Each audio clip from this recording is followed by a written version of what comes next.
Voy con mi querido Hamlet González hablando derecho y el ajedrez fiscal que está llevando a cabo en el SAT. Te saludo esta mañana, querido. Buenos días, auditorio. Querido Pedro, pues siempre es un gusto saludarte y bueno, te mando saludos hasta Houston, que ya se te extraña en este país, hombre. Y sí, yo también ya tengo unas ganas, pero ya merito. Bueno, Pedro, pues fíjate que lo estás comentando bastante bien. El SAT está haciendo jugadas de ajedrez fiscal. La semana pasada comentamos que estaba buscando una nueva forma de fiscalizar a los contribuyentes a través de la emisión de cartas invitación, que por una materia económica, pues es la forma en costo-beneficio de mejor recaudar. Parte de nuestro auditorio nos contactó a Central FM y nos hizo llegar algunas cartas invitación de las nuevecitas que acaba de emitir el SAT, en donde es cierto que muchas de las cartas invitaciones eran unos anzuelos para detectar algunas anomalías y ver quién cae. Pero también hay unas cartas invitación que están hechos con tiro de mira telescópica, Pedro. ¿Por qué? Porque ¿por qué le pusimos el ajedrez fiscal? Está solicitándole a muchos contribuyentes ya a través de estas cartas de invitación que detectó omisiones o irregularidades. Escucha los ejercicios, Pedro, en una carta de invitación de los ejercicios 2013, 2014, 2015, 2016, 2017, 2018 y 2019. 7 ejercicios en una carta de invitación, pero lo más importante que describe la autoridad en esta carta de invitación profunda, porque así ya le puso un nombre específico a esta carta de invitaciones. En el ejercicio 2013 detectó que tuviste contribuyente una operación con un EFO, que los EFO son empresas facturadoras de operaciones simuladas, por la cantidad de 625 pesos. Por lo tanto, te solicito que hagas la declaración complementaria de ese ejercicio y tengas que regularizarte para que yo, autoridad, no ejerza mis facultades de comprobación. Por el ejercicio que sigue, no encontré las declaraciones DIOT, las declaraciones informativas de operaciones con terceros de febrero y de marzo. En la de 2000, y en cada ejercicio ya te lo da detallado con montos y con qué contribuyentes tuviste operaciones. Pero aquí algo importantísimo, Pedro, que hay ejercicios en donde ya se caducaron las facultades de comprobación de la autoridad, en específico el ejercicio 2013. Sin embargo, como la Corte y el SAT argumentan que las cartas de invitación no son actos de fiscalización porque no violentan las esferas jurídicas de los gobernados, la autoridad, a través de la ley del SAT, en el artículo 7 en específico, puede requerir información, allegarse de ella para poder fiscalizar.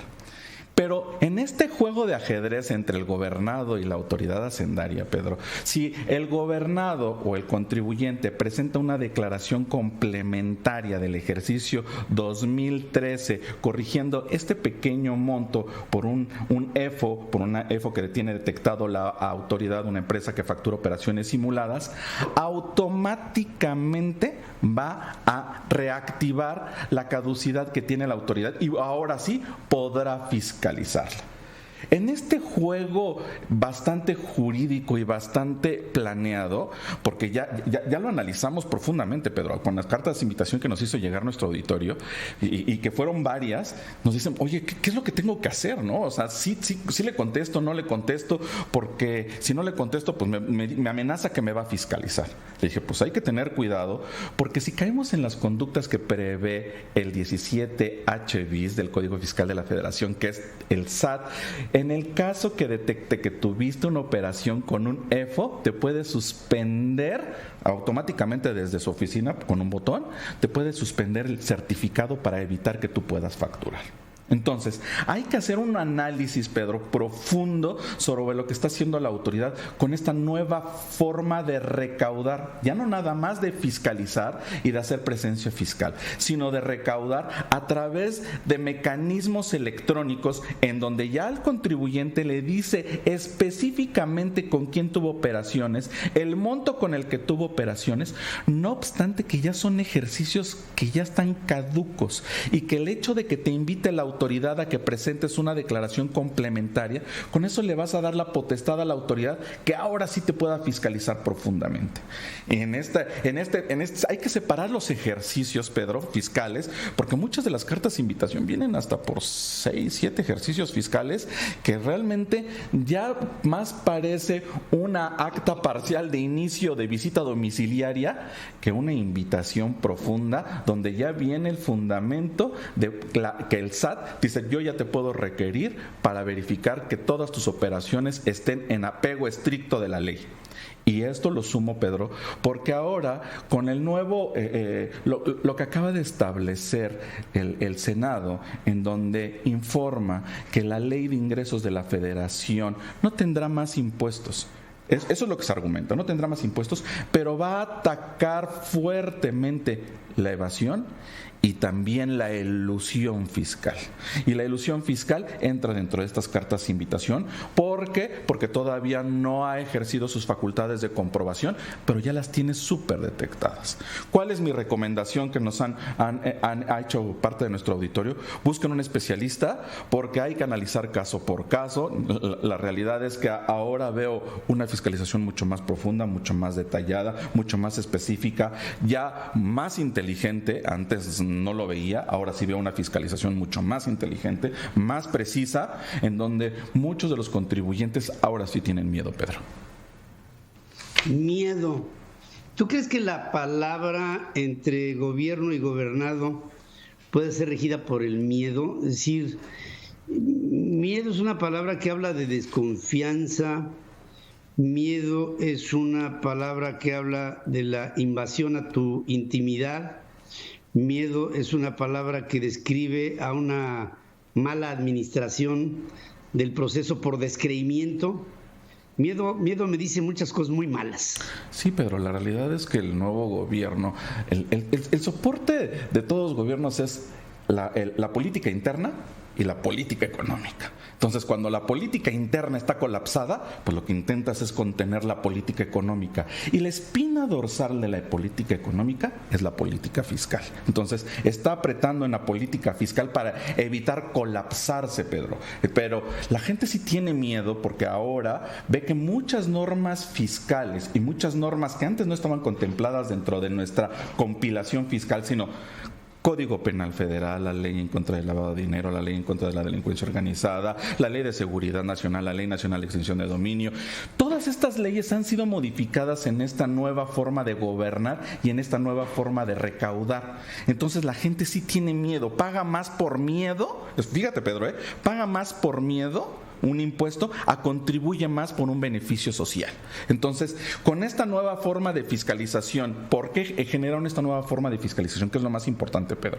Porque encontró el gobierno una política económica a costo-beneficio. Dijo, pues mejor detecto las operaciones, se las mando a su buzón tributario y como ya tengo regulado en el buzón tributario, en el caso de que no me conteste, le cierro el switch a su certificado y evito que siga facturando. Entonces, el contribuyente a los 3 días que ve que está en su buzón tributario una notificación, tiene que abrirlo, porque si no la autoridad lo da por notificado y automáticamente podemos entrar en un asunto de carácter financiero, fiscal y hasta penal, Pedro.